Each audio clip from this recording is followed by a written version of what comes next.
He told my friends I was paranoid, told my parents I was unstable. Even my therapist started questioning me. And the worst part? I started believing it. But I wasn't imagining the lipstick stain on his shirt. The one he said was from a coworker's hug. Or the hotel receipts from a city we'd never visited together. Jason wasn't trying to help me. He was trying to erase me, piece by piece. He wanted me to question my mind, while he built a double life behind my back. But he didn't count on one thing. I write things down. And I don't forgive. I'm Claire, 32 years old, detail-obsessed, emotionally even-keeled at least, I was. I work in clinical research. My whole life is data, structure, reliability. If something doesn't add up, I check the math twice. I don't flip out. I don't scream. I calculate. I think.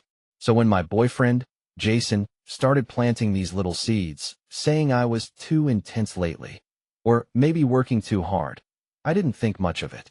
But then he started telling other people that I was moody, erratic. He even told my sister I'd cried for no reason and scared him. It was slow, subtle, strategic. People stopped trusting my version of things, even when I had the proof.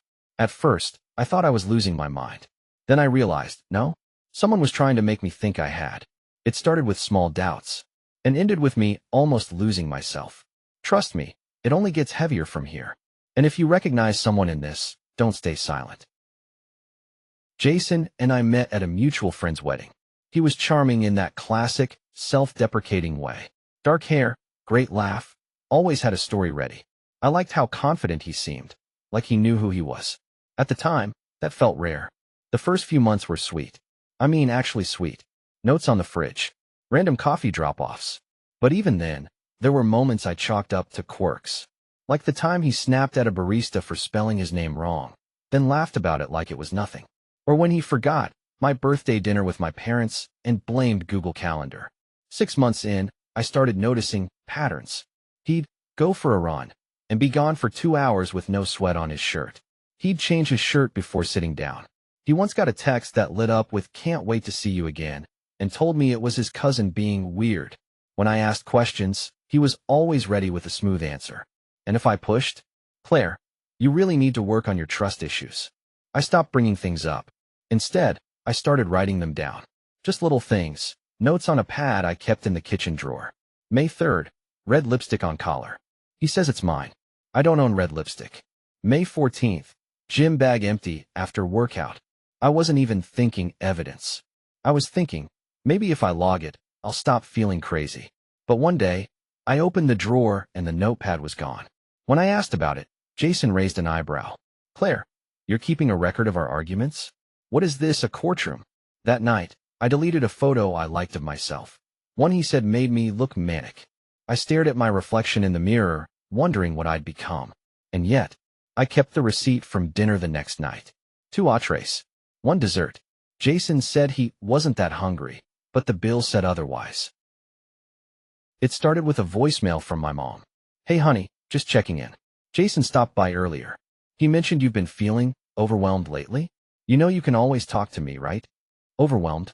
Jason never stopped by my mom's place. And if I had been feeling overwhelmed, I sure as hell wouldn't have wanted him broadcasting it. I called her back, trying to keep my voice calm. "Mom, what exactly did he say?" She hesitated. "Just that you've been emotional, maybe burned out from work. He said he was worried you weren't sleeping. He thought maybe I could encourage you to take some time off." I hung up without answering. My stomach was turning. This wasn't just about covering up some lipstick or erasing a gym visit. Jason was laying the groundwork, painting a picture of me that I didn't recognize, but one that people were starting to believe. A few days later, my best friend Melissa canceled our brunch last minute. "Sorry, babe. Just, things are a little tense with David. Need to stay close today." She didn't text again for a week. Then came the email. I opened it at work. Subject line: concerned colleague. The message was short, anonymous, and nasty. "You might want to check on your employee, Claire. She's been acting erratic and I've heard rumors of prescription abuse. Just thought you should know." It was forwarded to HR. I had to sit in a glass-walled office while a woman with perfect posture and a gentle smile asked if I was taking anything that might impair performance. My hands shook the whole time. I went home and asked Jason, point blank, "Did you send that email?" He looked genuinely offended. "Claire, that's insane. You think I would try to sabotage your job?" I stared at him. You've been talking to people about me. Behind my back. Telling them I'm unstable. I was trying to help, he said, voice calm. I didn't know how else to get you to see it. You're not yourself lately. You don't trust me. You cry over little things. I've been walking on eggshells. That's when it hit me. He wasn't just cheating. He was rewriting the entire narrative. And I was being cast as the unreliable narrator in my own life. I left the room without saying a word. That night, I couldn't sleep. I kept replaying conversations in my head, wondering which parts one had twisted, which ones he had twisted for me. The next morning, I scheduled a session with my therapist. I didn't mention Jason at first, just talked about my anxiety, my doubts, the way everything felt foggy. She asked if I'd ever considered a mood disorder. I laughed. No, I've considered I'm being lied to, manipulated, and socially isolated. Does that count? She blinked. Later that week, I found a receipt in Jason's jacket from a restaurant in a town 2 hours away. Dinner for two. Lobster and wine. He told me he worked late that night. I slipped the receipt into my notebook. I didn't know what I was going to do yet, but I knew one thing for sure. I was done asking for clarity. It was time to start collecting it. From that day forward, I became my own investigator. Every detail that once gnawed at me in silence, I started documenting it like a scientist with a lab notebook. I stopped arguing, stopped defending, and started listening, recording, archiving. Jason didn't notice the shift at first. He thought my silence meant surrender. He'd come home late, throw his jacket over a chair, and say things like, "Sorry, traffic was murder." I'd nod, smile, and check Google Maps traffic history on my burner phone in the other room. I bought a second phone. Cash only. I kept it in a box of tampons, one place I knew he'd never look. I used it to back up photos, record our conversations, take screenshots of every suspicious Venmo payment, and every "who's that" text he swiped away when I walked into the room. The best tool I had? Silence. The kind that made him over-explain everything. One afternoon, I noticed a faint perfume on his shirt. Not mine, too floral. I leaned in. New cologne. I asked sweetly. Jason blinked. Oh, yeah. Sample from the office. Smells weird, right? I made a mental note. Then I checked his dry cleaning tag. It was dated 2 days before the alleged sample. My scent memory was right. I started noticing other things. His passwords hadn't changed in years. So I guessed my way into his iCloud backup using old clues, his high school mascot, and his sister's birth date. Rookie mistake. He had no idea his iMessages synced to the cloud. I didn't read them all at once. I let them unfold like a slow-burn novel. Sweetheart, can't wait to see you.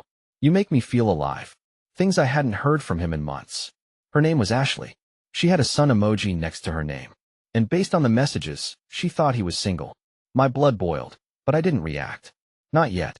That was the trap. That's what he wanted. An emotional outburst he could twist into Claire lost it again.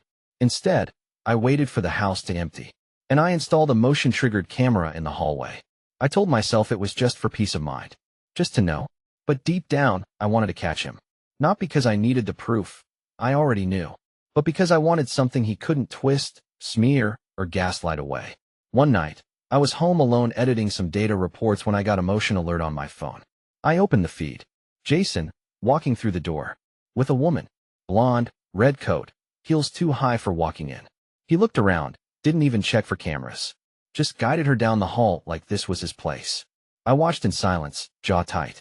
No tears. No shock. Just confirmation. He was playing with fire. I was building the matchbox. She walked like she'd been here before. That was the first thing I noticed watching the footage. She didn't pause in the doorway. Didn't look around like someone entering unfamiliar territory. No, she dropped her bag on the entry bench, kicked off her heels, and laughed at something Jason whispered in her ear. He even reached over and unclipped her coat, like this was routine. I watched the recording 3 times. The first time, I was frozen. The second, I was shaking. The third time, I was calm, eyes locked, hands steady, hitting save to cloud, like it was just another file in a case study. That night, I didn't say a word to him. He came home late, alone, kissed me on the forehead like always, and mumbled something about late meetings. I just nodded. In the morning, I made him coffee and slipped the flash drive into my purse. Then I started the real work. It took about a week to find her. I combed through Jason's synced photos, spotted a screenshot of a brunch reservation with her name at the top, Ashley B. I reverse searched the number she texted from. Facebook led to Instagram. Instagram to LinkedIn. LinkedIn to her wedding registry. Her husband's name was Mark. I sat with that information for a day. Then 2. Then 4. I didn't know what I wanted from him yet. Justice, maybe. Or just for someone else to look at me and believe me.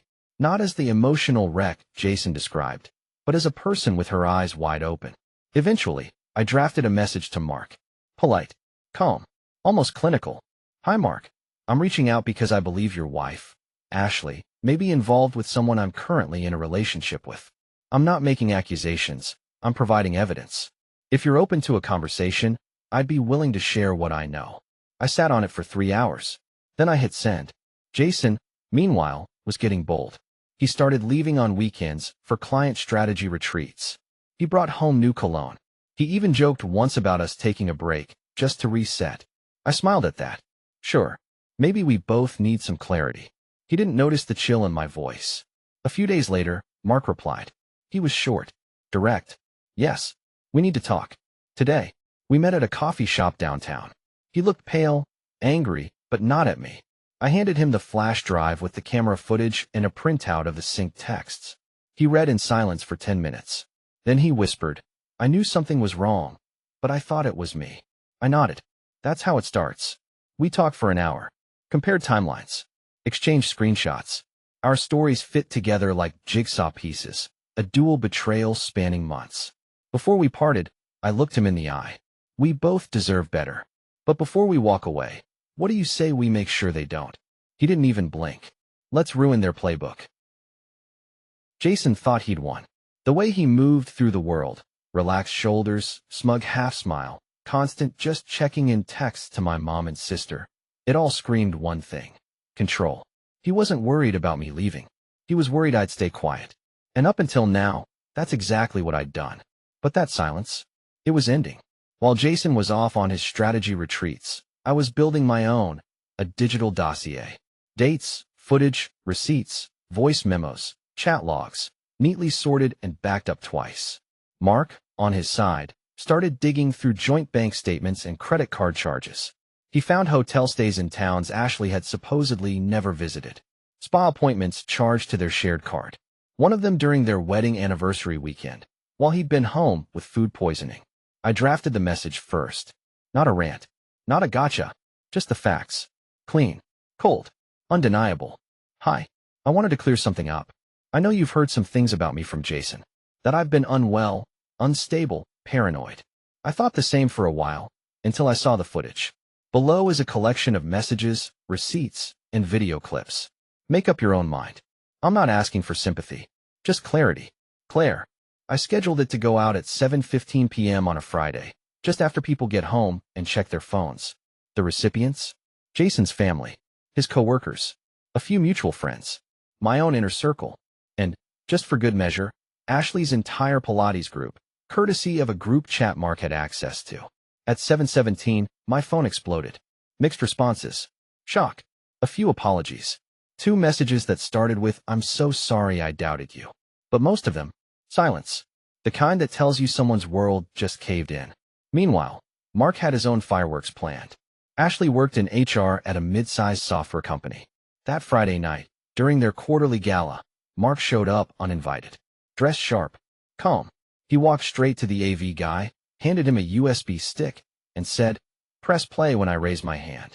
No matter what. According to Mark, he waited until Ashley got on stage to give her little, we're a family here speech. Then he raised his hand. The room went dark. And up came a slideshow. Ashley and Jason. Hugging. Kissing. Booking the same Airbnb in Vermont 2 weekends in a row. Her coworkers watched in stunned silence. Someone actually dropped a wine glass. Ashley screamed at Mark. He walked out without a word. Jason found out 20 minutes later. His phone lit up with texts like, what the hell is this? And bro, she's married. And you brought her into Claire's apartment? I know because his phone was still synced to the cloud. I watched in real time. He tried calling me. 5 times. I didn't pick up. Then came the voicemail. Claire, we need to talk. This is a total misunderstanding. You're blowing this out of proportion. I saved it. Labeled it denial_01.wave. And that night, I poured a glass of wine, sat by the window, and watched the lights go out across the street in Jason's apartment. Show's over. I thought revenge would feel like fire. Explosive. Chaotic. But it didn't. It felt like silence. The kind that settles after a storm, when everything broken is finally exposed, and nobody's rushing to clean it up. Jason went dark for 3 days. No texts. No posts. Not even a snarky quote on Instagram about trust. Just vanished. Mark, on the other hand, was thriving. He'd filed for divorce Monday morning, citing infidelity and fraud. Ashley's employer quietly put her on leave, pending an internal review. Apparently, HR reps aren't supposed to be in ethically compromising scandals involving clients' spouses. And me? I wasn't done. Jason still had a narrative to protect, and I had one last layer to peel back. See, Jason had been using our apartment as a crash pad for more than just Ashley. There was evidence of other names in his message logs, flirty DMs, late-night Uber receipts to addresses that didn't match any of his friends. He'd built a whole persona, doting boyfriend to me, misunderstood savior to Ashley, suave player to everyone else. That's when I had the idea. I called Mark. We should talk. He met me at a co-working space, a public place, neutral ground. We both brought laptops. What are we doing? He asked. I pulled up a shared Google Doc titled, The Playbook. It was a complete timeline. Jason and Ashley's lies, their crossover dates, the places they said they were, versus where they actually were. Phone logs, voicemail transcripts, screenshots, even a few social media posts where the timestamps betrayed everything. I want to make this public, I said. Mark blinked. Like a blog. I smiled. Like a case study. Anonymous, of course. No names. Just behavior patterns. He stared at the screen for a long time. Then he nodded. You know what? Screw it. Let's do it. Over the next 2 days, we compiled everything. Stripped identifying details. Focused on the patterns, emotional manipulation, gaslighting techniques, the soft launch, cheating methods, the isolation tactics. We called it the stability smear, a modern playbook for emotional evasion. We posted it under a pseudonym on a relationship psychology forum. Within hours, it started gaining traction. By morning, it had gone mini-viral. Comments poured in. This is literally what happened to me. I didn't even realize how familiar this was until I read it line by line. Whoever wrote this, thank you.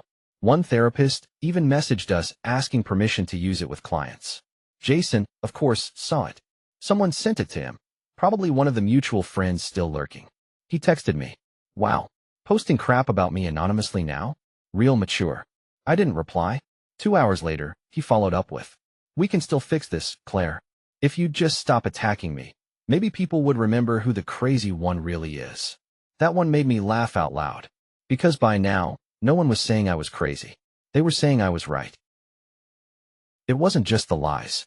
It was the precision. Jason didn't improvise his betrayal. He architected it. Every manipulation, every whisper campaign, every time he told someone I was on edge lately. It was part of a strategy.